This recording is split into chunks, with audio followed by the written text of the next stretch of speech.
Hi friends, welcome to my channel. இன்றைக்கி என்னோடய கிச்சனில் நம்ம பார்க்க போகிறது 3 மசாலா ரெசிபி. இந்த 3 மசாலாவும் இருந்தால் போதும், நம்ம செய்கிற நான்வெஜ் ஃபுட்ஸ் எல்லாமே டேஸ்டியாக கொண்டு வந்துடலாம், அருமையாக. அந்த மாதிரியான இந்த 3 மசாலாவையும் எப்படி ரெடி பண்ணலான்னு பார்க்க போகிறோம். வாங்க, நான் இது எல்லாத்தையும் இந்த மாதிரி அரைச்சி ஸ்டோர் பண்ணி வச்சுக்குவேன்.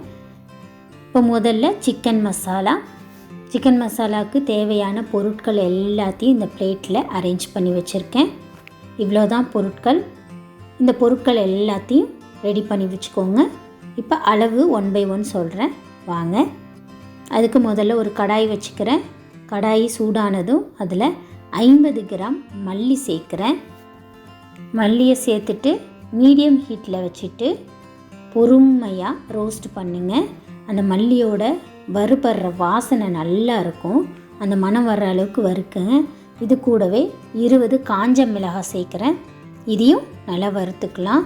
இது வறுபடுறப்ப மிளகாய் ஒடிச்சா ஒடியணும், அந்த அளவுக்கு வறுத்துடுங்க. அப்போ தான் நம்ம பொடிச்சு எடுக்கிறப்ப நல்லா ஃபைன் பவுடராக வரும். இப்போ இதை கொஞ்சம் மீடியம் ஃப்ளேமில் வச்சு பொறுமையாக ரோஸ்ட் பண்ணுறேன். இந்த ரோஸ்ட் பண்ண இந்த ஐட்டத்தை ஒரு பிளேட்டுக்கு மாற்றி வச்சுக்கலாம்.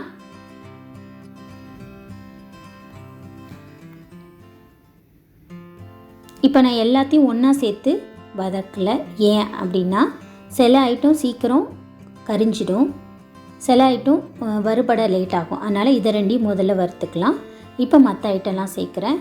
1 டீஸ்பூனு சோம்பு, 2 டீஸ்பூன் சீரகம், 1 டீஸ்பூன் மிளகு, கூடவே ஒரு 5 ஏலக்காய்,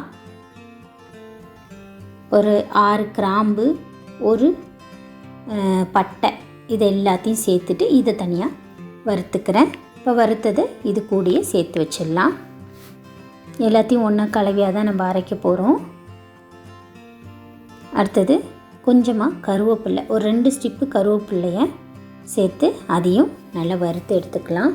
கருவேப்பிள்ளையோட ஈரத்தன்மை போகணும், அப்போ தான் மசாலா வாசனையும் வரும், ரெண்டாவது கெட்டு போகாமையும் இருக்கும். அந்த ஈரத்தன்மை போகிறதுக்காக நல்லா வறுத்துக்கலாம்.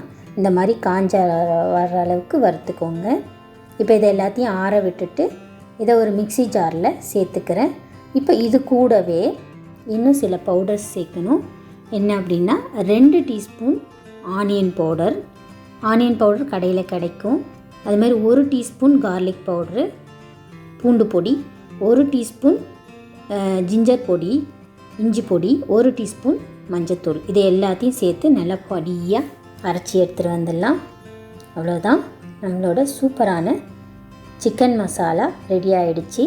நீங்கள் சிக்கன் குழம்பு செய்கிறப்ப தவறாமல் இந்த மாதிரி மசாலா அரைச்சி செய்யுங்க, டேஸ்ட் அருமையாக வரும். அடுத்ததை நம்ம பார்க்க போகிறது மட்டன் மசாலா. இந்த மட்டன் மசாலாவுக்கும் அந்த மாதிரியே பொருட்கள்லாம் அரேஞ்ச் பண்ணி வச்சுருக்கேன். கொஞ்சம் சின்ன வேரியேஷன் தான், அதில் நம்ம சேர்க்குற பொருளை விட இன்னும் 2-3 இதில் ஜாஸ்தி சேர்க்கணும். சேம் அதே மாதிரியே மல்லி சேர்க்குறேன், 100 கிராம் மல்லி சேர்த்துக்கிறேன். வரமிளகாய் கம்மியாக சேர்க்குறேன், ஒரு 10 நம்பர் சேர்க்குறேன். இதை எல்லாத்தையும் வறுத்துக்கலாம். வறுத்தது ஒரு பிளேட்டில் மாற்றி வச்சுக்கலாம். இப்போ அடுத்ததாக 2 டீஸ்பூன் சோம்பு, 3 டீஸ்பூன் சீரகம், 2 டீஸ்பூன் மிளகு, இது கூட ஒரு 3 கல்பாசி இல்லை மேஸ் எது இருந்தாலும் எடுத்துக்கோங்க. ஒரு 2 கிராம்பு, ஒரு 10 நம்பர் கிராம்பு எடுத்துக்கோங்க. 2 அன்னாசி பூ, 2 இலை, ஒரு 5 பட்டை, கூடவே கொஞ்சமாக நட்மக் பீஸ், நம்ம ஜாதிக்கான்னு சொல்லுவோம் இல்லையா, அதை பீஸாக உடைச்சது, பவுடராக இருந்தாலும் நீங்கள் பவுடராக சேர்த்துக்கலாம். இதை எல்லாத்தையும் ரோஸ்ட் பண்ணிக்கலாம். நல்லா சுட வச்சு மீடியம் ஹீட்டில் வச்சு நல்லா எல்லாம் பொரிஞ்சு வர அளவுக்கு வருங்க. நல்ல வாசனை செம்மையாக இருக்குது. இந்த அளவுக்கு வாசனை வர அளவுக்கு நல்லா வறுத்துக்கோங்க. இப்போ வறுத்து எடுத்ததை நான் ஒரு பிளேட்டுக்கு மாற்றி வச்சிடுறேன்.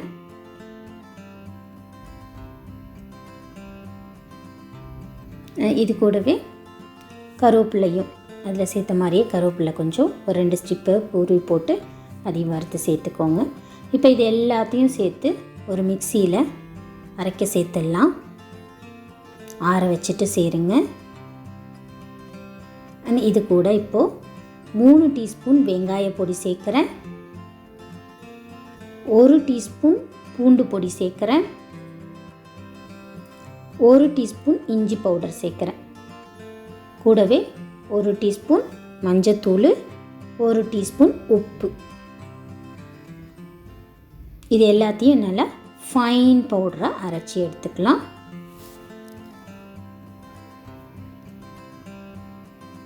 அவ்வளோதான், மட்டன் மசாலாவும் ரெடி ஆகிடுச்சு.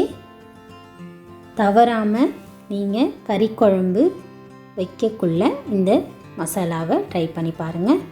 அடுத்ததாக நம்ம பிரியாணி மசாலா. இதுக்கும் சோம்பு 2 டீஸ்பூன் எடுத்துக்கிறேன், கூடவே கொஞ்சம் மேஸ் எடுத்துருக்கேன், 4 அன்னாசிப்பூ, 10 கிராம்பு, 2 பட்டை, 3 ஏலக்காய், நட்மக் பவுடர், ஜாதிக்காய். நான் பவுடராக இல்லை, நான் இடித்து கொஞ்சம் பீஸஸ் சேர்த்துருக்கேன், ஒரு 4 பிரிஞ்சி இலை சேர்த்துருக்கேன். இது எல்லாத்தையும் நல்லா வறுத்துக்கலாம். இது கூட சில பேர் வந்துட்டு 2 டீஸ்பூன் கொத்தமல்லியும் ஒரு 2 வரமிளகாவும் சேர்ப்பாங்க. உங்களுக்கு பிடிச்சிருந்தா சேர்த்துக்கோங்க, நான் நார்மலாக சேர்க்க மாட்டேன்.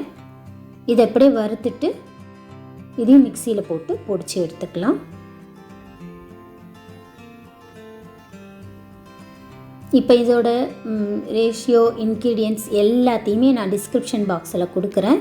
உங்களுக்கு இதில் வாட்ச் பண்ண கஷ்டமாக இருந்துச்சுன்னா டிஸ்கிரிப்ஷன் பாக்ஸில் செக் பண்ணிக்கோங்க. அவ்வளோதான், இதையும் பவுடர் ரெடி ஆகிடுச்சு, பிரியாணி பவுடர். இப்போ இதே மாதிரி நீங்கள் 3 பவுடர் ரெசிப்பியும் ட்ரை பண்ணுங்கள். உங்களோட நான்வெஜ் டிஷ்ஷஸ் எல்லாத்தையும் கலக்குங்க.